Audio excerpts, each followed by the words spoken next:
Welcome to the Sweep College Baseball Podcast, where we talk everything college baseball in the past week. All the biggest happenings, and if we miss a top story, then it wasn't important at all, and that's not on us. So, starting with the Liberty forfeit game due to their starting pitcher not being on the active roster, and the other team, which was Jacksonville State, waiting until the first pitch had already happened before calling it out, therefore meaning that game had to be forfeited by Liberty. Some might call it a little scummy, but what's your take on it?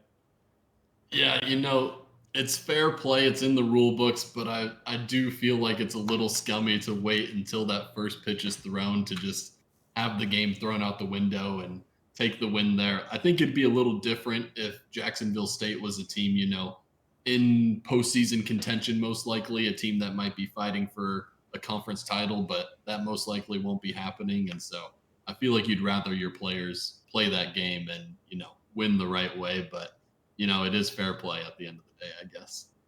Yeah, I guess is the key word right there. It is interesting. I mean, I don't know if it's really like I think we talked about this prior that if they had gone, a few innings into the game and then they realized maybe there is some like validity to it, but having it be just after the first pitch seems just like a cheap shot to get an easy victory right there. Especially because I feel like there's other rules like when there's banned substances, sticky stuff being used by a pitcher. Ejections might happen, but it doesn't, end the game. But yeah, I feel like in this case, it feels like that would be the scenario that would make the most sense. But obviously, the rule book has its one way to go, and that's for the forfeit to happen, even though there had only been one pitch thrown.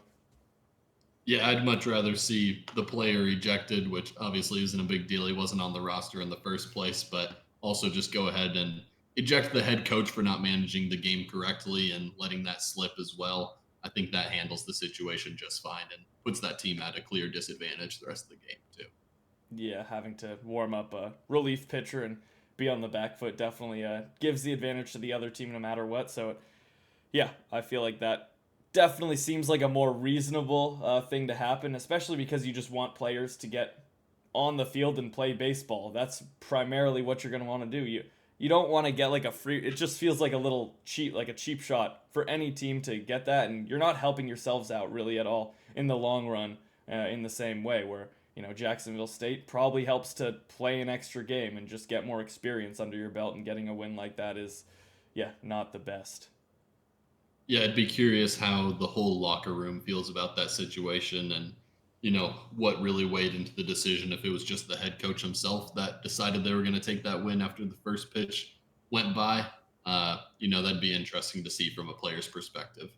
Yep, for sure. And now going to another top story. I don't know if it's really a top story, but Texas baseball had a little pregame video they posted and showed Mizzou's baseball stadium, and the big highlight was them being sponsored by a fraternity, Phi Delta Theta. I'm pretty sure. So that was interesting, especially for Missouri baseball, I guess, since they are at the bottom of the SEC. They're taking sponsorships from wherever they can get it, and it's funny that frat pulled through in this instance.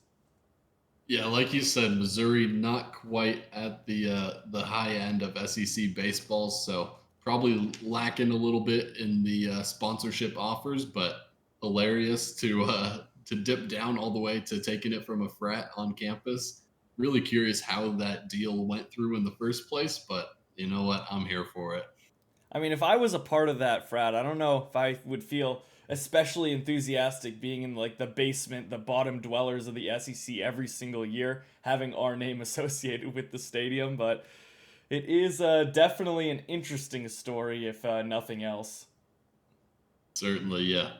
Yeah, I don't know. That's just a crazy deal, and I really have no idea how that came about in the first place. Yeah, we'll see if any further information gets posted later on. We'll keep you in touch there. But staying in the SEC, we can jump kind of to our rankings, mostly just start off talking about the top of the SEC and the dominance that they have shown so far. Really seems like this year, different than a lot of other years when it's just a real fight for which team comes out on top. This year, that seems like there's just a few teams that are by far the best teams in the SEC and probably in the country, just because they're facing tough competition every week. With those teams being Tennessee, Arkansas, Georgia, Texas, LSU, Alabama, probably as the headliners there. As the teams that I just don't see them losing to many other SEC teams outside of that, unless they just have a really down week. But those teams especially just look insanely good to start the year. Yeah, it's an interesting year for the SEC. Like you said, there's just kind of a big disparity between those top teams and the bottom teams. We're used to seeing the top teams, the middle ground, and then those teams that are flipping in and out of the top 25. But yeah, I just don't really see many of those teams being able to win a series against these top teams. A lot of these teams just look extremely well rounded, complete lineups, great pitching staffs. And so it's going to be really interesting to see how many of these make Omaha. We could have the SEC filling up like 6 spots potentially. Wouldn't be surprising to see at this point because all these teams are just off to incredible starts. It feels like the super regionals are just gonna have a lot of SEC versus SEC teams at the very least. But yeah, those top teams have looked super good. And speaking of the top of our rankings, not really any movement, especially at the top of the top. See a few teams moving around in the back end of the top 10. Looking at Oregon State dropping a few spots. Similarly, Oklahoma, since they did lose the series to Alabama, but it was competitive. Oklahoma only dropping 1 spot because of that. So now filling up even more the top of the rankings with SEC schools. Pretty much most of the top 10 now SEC with a few ACC as well. But yeah, it's pretty ridiculous how top heavy it seems the SEC is this year. Yeah, Oklahoma is one of those teams on the fringe of being in that top tier. I mean, probably in that top tier. We have them in the top 10 of our rankings, but yeah, narrowly dropped that series to Alabama. Very competitive, so looks like they could hang around there. And they have a huge series coming up this weekend against LSU. It's at home for Oklahoma, so a chance to prove that they are contenders in the conference and belong in that conversation for one of the best teams in the conference. If they lose or get handled, then we may see that separation grow for those top teams. Yeah, definitely. And looking a little further down, we can look at our top movers. We have UCLA and UC Irvine. Similarly, from last week, we saw a big jump from the back end of the top 25 for a few teams like Auburn and Arizona. This week, it seems the teams that took advantage of a lot of those middle of the pack schools struggling the past week were UCLA and UC Irvine, putting together good weeks. Both schools have looked very good as of recent. UC Irvine insanely consistent, and they're going to face their toughest competition yet at Oregon State this weekend. So should be very exciting matchup there. UCLA, a team that not on many radars to begin the year, but they always have a talent pool. I've been saying it for years. They're just a sleeping giant, and right as I don't call it out, this year is when they're actually turning things around. They don't have the injuries that they've had in the past few years, so this UCLA school could vie for one of the best spots in the West Coast. Yeah, right outside the top 10 here, we have a little grouping of the West Coast schools. We got Oregon State, UCLA, UC Irvine, and Oregon, 4 out of the 5 teams right there. And yeah, like you said, UCLA and UC Irvine, 2 teams that just keep winning right now. And as these teams in the middle ground slip up, they're just jumping up here. UCLA still hasn't dropped a weekend series. And yeah, both these teams are just continuing to impress. And they keep it up, they'll just keep climbing. That UC Irvine Oregon State series is a huge one with the winner of that probably in the top 10. Yeah, I'd say so too. Looking at our biggest losers, the main one, Stanford, the only team we have dropping out of the rankings, just seemed like they're maybe a little bit of a gap, especially with some of the teams outside of the rankings not having their best weeks yet. But Stanford just getting swept really bad. Second straight week of losing the entire series, this time at Virginia. So maybe a chance now for Virginia to, if they have maybe one more good week, for them to jump back in. Able to turn things around pretty quickly if that's the case, but their record still isn't great. So need to rack up those wins for them to have a chance. But yeah, Stanford, really tough stuff overall. Have not looked like the Stanford we saw the first few weeks of the season. So now it's a real question of if they can turn things back around and head in the right direction. They should have a really good pitching staff, but the pitching just has not been there, especially starter wise. Yeah, back-to-back weeks of getting swept is just not a good look whatsoever, especially the teams they're dropping it to. Obviously, this Virginia team extremely talented, and of those top 10 teams that fell out of the rankings very quickly, seems like this Virginia team has the best chance right now of turning it around and getting back into the conversation of top 25, getting closer to looking like what we thought coming into the season. So we'll see if they're able to keep that up. This week was a great start, but certainly a long way to go after the pretty horrible start to the season. Yeah, definitely. Virginia finally offense showed up, was able to, put together numbers that we kind of expect of them preseason, and we'll see if that's the momentum they need to continue to have that offensive spark like they should have with the talent they have. So, yeah, it should be interesting to see how they're able to consistently put up numbers. If that's the case, then we'll see them right back in the top 25 and maybe making some quick jumps up if they can hit their potential there. But any other teams in the top 25 to mention on your case? No, the only other one I would mention is Georgia Tech. We kept them in the top 25 even after dropping that series to Clemson. But I think this is one of those cases where even after a series loss, I'm feeling better about this team than I did going into the weekend. They had a great record, but hadn't really played anyone yet. But they looked very competitive against Clemson. Uh, Absolutely smoked them in that Saturday game, and the other two games were very tough and competitive. We've seen Georgia Tech last couple of years has really struggled on the mound, but they have some solid pitchers this year, and I think this certainly is a top 25 team, and I'm curious to see how they fare against the rest of the ACC slate. Yeah, definitely felt confident leaving them in, especially this week with feeling like no real teams proving themselves. There are definitely a few right on the outside looking in now, but maybe want one more week to just solidify things a little more. Teams like TCU and Kansas State, really solid stuff overall. Their records are pretty good, but Georgia Tech still has a better record overall. But yeah, I think those two schools in the Big 12 have proven that they might be some of the better schools and could jump in pretty quickly if they're able to consistently put the results down. Yeah, like you said, few teams that we have now on the outside looking in, but there just wasn't a lot of competition for teams to jump in, and it feels like a lot of our losers this week were in that 10 to 20 range rather than in that 21 to 25 range. So there wasn't necessarily many spots opening up for those teams to fill. Yep, definitely. And big shout out to Hawaii now making it in to our right outside the top 25. They're just consistently putting up results. Impressive stuff for a school that doesn't get much recognition a lot of the time, but it's a unique scenario where Hawaii, who knows, they could potentially host if they're able to really turn things up and have a great end of the season. But yeah, this Hawaii squad, very impressive so far, and consistently, if they're able to turn it up, we'll see if anything special happens and get a regional in Hawaii. Would be pretty crazy. Yeah, I'm curious if the committee would actually be willing to make that happen. I feel like it would be a tough bid to sell unless they were, you know, very solidified as a top 16 team in the country. If it's borderline, I feel like they're not really going to push for that, but it would be awesome to see, and we're certainly rooting for it. I mean, they have the stadium and the fan base. Their stadium is very big, and they have one of the best attendance numbers in the country outside of the SEC. I mean, if you look at the SEC, they're pretty much all the top 10 teams, but Hawaii is right on the outside there, which is maybe surprising for some, but yeah, they have a really good fan base out there, so should be really interesting if that has the opportunity of happening. But any other teams right outside the top 25 for you to mention?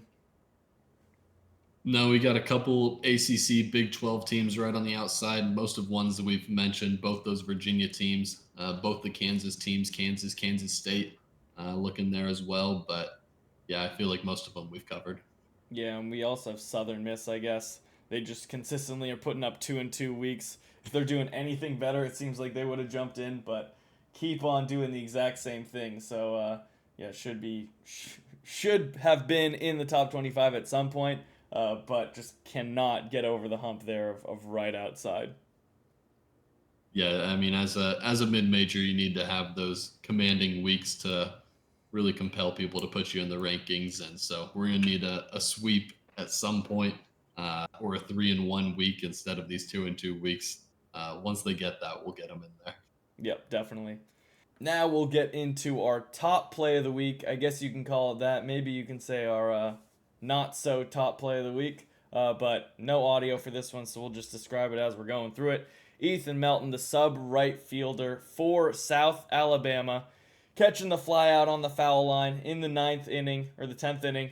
Tries to throw the winning runner out at home plate, and airmails it by give or take 100 feet up into the net behind home plate. Pretty impressive stuff. He had a cannon on him, just a little high on this play. Yeah, I mean, that thing almost ended up in the parking lot. I mean, if you look closely, when it crosses that third base line, it does beat the runner by a good amount. So if it was online, I think he hoses that runner, but just completely sent it. And I think he might have needed to have a talk with the pitching coach after that game because he's obviously got an arm on him. Yeah, it may have just slipped a tad and almost took out a fan in the crowd, but at least he has the arm to show off there. Maybe the scouts will have a radar gun on that read in there and get a number of how fast or hard he threw that ball. But it was definitely something. But heading over to our player of the week, happened for the most part early in the week, but had a pretty solid week overall. Main focus, back-to-back weeks, we have a Lodies in the building this week. Alex Lodies, the cousin of Kyle Lodies, who won our Player of the Week last week. For the most part, it's due to his performance in the midweek against Florida. He plays for Florida State, so in that rivalry game, hit a cycle, ending it with a walk-off grand slam to beat Florida. Super impressive stuff. Also had 3 home runs on the weekend against Notre Dame, so finished out the week in a solid way as well. So overall, really, really great stuff, and having that highlight is super impressive.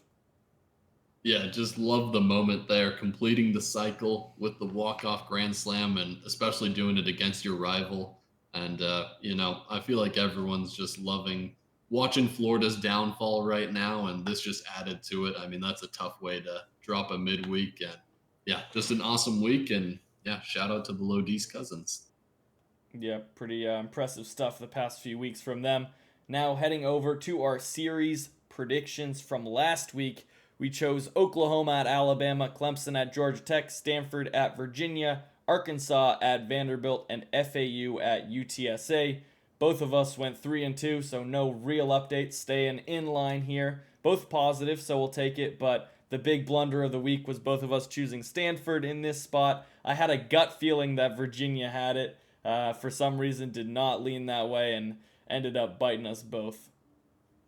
Yeah, sometimes it's tough with those gut feelings. You don't want to look like a fool going with your gut, but it's tough. Sometimes you got to trust it, and yeah, a little bit of a tough week, 3-2. We'd like to see a little better, but we're staying above 500, so we'll take it. And a lot of huge series on deck this upcoming weekend, so things could get mixy. Yep, definitely have a highlight reel of games to show off here, starting with, I think, one of the biggest games or series of the season so far, with number 3 Georgia going to number 6 Texas. Both these teams, like we mentioned earlier, seem like the tippity top of the rankings. Obviously, we have them there.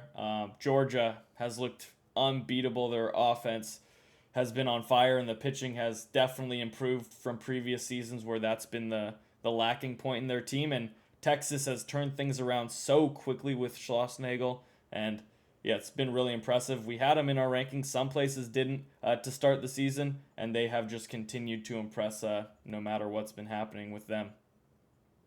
Yeah, this is a huge series, very similar to just a couple weeks when LSU went to Texas. I believe LSU was 2 that week and Texas was 7. Now we have Georgia 3, Texas 6. I mean, this is a huge one here. Very similar vibe, and yeah, it's going to be a tough one to choose. Like you said, Georgia's offense is just absolutely mashing, and they do have some pitchers to go with it. And Texas remains one of the hottest teams in the country right now. Yeah, Texas just keeps getting all the good teams at home, so definitely gives them a little bit of an edge there. But this Georgia team has, yeah, like I mentioned, just been unstoppable. And Yeah, we'll see what happens. It should be very exciting to watch. Staying in the SEC, another top 10 matchup with number 7 LSU going to number 9 Oklahoma. This is the series to really see if Oklahoma is the real deal. They've shown that they can scrape a game out against top 10 teams, so they definitely have some credibility, but a home series against what is a very, very solid LSU squad, like you mentioned, has been in the top 3 for a few weeks, just dropped back because of losing to Texas. But this is a series that could really show if Oklahoma's got the juice or not. Yeah, LSU has looked great to start this year, but we'll say the one series they had against, a top 10 team, they did drop it at Texas. That was on the road. So Oklahoma has a chance to do the same thing here and pick up another series win over LSU. Yeah, this is a tough one to pick. Oklahoma, like you said, just had a very close series with Alabama. See if being at home against LSU kind of flips the switch here and they're able to take one. But yeah, this will be interesting to see if the top group of the SEC grows or if Oklahoma kind of gets pushed down a bit. Yeah, definitely. And speaking of Alabama, we'll stay in the SEC one last time. Another very big matchup rivalry here with number 8 Alabama going to number 18 Auburn. This is a opportunity for Auburn to bounce back here. They have struggled a little bit against top teams, getting swept at Georgia last week. I don't think you can put that too much against them. This Georgia team, especially at home, it's going to be a really tough atmosphere. You would have liked to see them grab at least one win there, but it's going to always be tough to get a series win. But they have the opportunity. Rivalry series, you never know what's going to happen here. And if Auburn can pull it off, then they definitely tighten the gap, which we thought was pretty massive between the top SEC schools and the next kind of grouping. Yeah, anything can happen in rivalry series, especially, Auburn being the home team here. So this should be a really intriguing one. It's going to be tough to go against Alabama just with their form right now. But yeah, should be an interesting one. And yeah, just loving these high intensity series we're getting as we dive into conference play further and further. Yeah, definitely. And now jumping outside of the conference, but a very, very good matchup on paper at least. We have number 12 UC Irvine going to number 10 Oregon State. Obviously, Oregon State not even in a conference, so can't have a conference match here. But UC Irvine has been super impressive, just been flying up the rankings the past few weeks with what they've done against UCSB and just dominating the competition that they've been going against. And now they have the toughest test of the season at Oregon State. Seems like Oregon State is a little dinged up. They struggled a bit last week with Nebraska, I believe, and lost that series there. So maybe it's the perfect opportunity now for UC Irvine to really grab a potential top 10 spot here if they're able to win this series on the road. Yeah, this is a huge one. We'll see if Oregon State's able to bounce back from dropping that series at Nebraska. But yeah, this is trying to decide who is the top team on the West Coast right now, pretty much. UCLA in the mix as well, but I feel like the winner of this series kind of moves into that top spot for the time being. So it'll be interesting to see who's able to come out on top here. Yep, definitely feels like it. Now heading to mid majors, want to definitely give a shout out to Western Kentucky at number 17 Dallas Baptist. Western Kentucky only has 3 losses on the season, haven't faced amazing competition overall, really haven't been tested, but they've shown up and just racked up the wins. And this is their first test and their first opportunity to probably jump in the rankings if they're able to get a series win here. We didn't mention them before, but just the little amount of losses they have is definitely eye catching and should be able to jump in if things go right this next week. Yeah, it's tough as a mid-major to really prove yourself as deserving for the rankings unless you win those big series. They've done everything they can up to this point, like you said, only dropping 3 games, but this is the big one. We'll see if they're able to take this. DBU had an okay week last week, so we'll see if they're able to come out on top on this one and see if, this is a big one for Western Kentucky. See if they get in there. Yeah, it seems like DBU just consistently has put up like 2 in 2 weeks, 2 in 1 week. Just keep on picking up losses here and there, but still winning the weekend series. So no real reason to drop them very far. But now they're sitting with tied for the most losses in our top 25. So a little surprising that a mid-major is able to keep a high ranking like they have with the amount of losses they have, but consistently just putting together good weekends at least. So we'll see if they can do that here, and if they do, I mean, it's an impressive series win. Even though Western Kentucky hasn't faced amazing competition, they've shown that they can beat anybody outside of that. So yeah, should be really good. Any other series to mention for you? The only other one I would highlight, another big rivalry matchup, is Duke at North Carolina. This is a big one. North Carolina did move up a decent amount in our rankings this week. Struggled for a couple weeks, but picked up a solid series win over Miami, so they're back up in that 13 spot. But Duke, another one of those teams that was borderline top 10 preseason, dropped out of the rankings, and they're a team on the outside looking in right now, somewhere in that 25 to 35 range. Have picked up some series wins, and if they pick up this one on the road at North Carolina, could see them in the rankings. So, like we've said before, anything can happen in rivalry series, so it should be a fun one. Yeah, definitely. Duke, a team right on the outside looking and didn't mention before, but yeah, if they can continue to prove that they're one of the better ACC teams like they've done the past few weeks, then yeah, they have a chance to move back in the rankings, especially against a team like North Carolina, who has been pretty inconsistent the past few weeks. They did jump up a decent amount just because of what's been going on in the top 25, but maybe it wasn't super warranted just because they have struggled the past few weeks prior to that. So we'll see if they can continue that momentum there from the past week and beat a Duke team who is looking to try and claw their way back into the top 25. But any other notes to mention before we end this podcast? Nothing for me. Sweet. Well, appreciate everybody tuning in, and we'll see you next week for another episode of the Sweep College Baseball Podcast on Tuesday or Wednesday. Peace.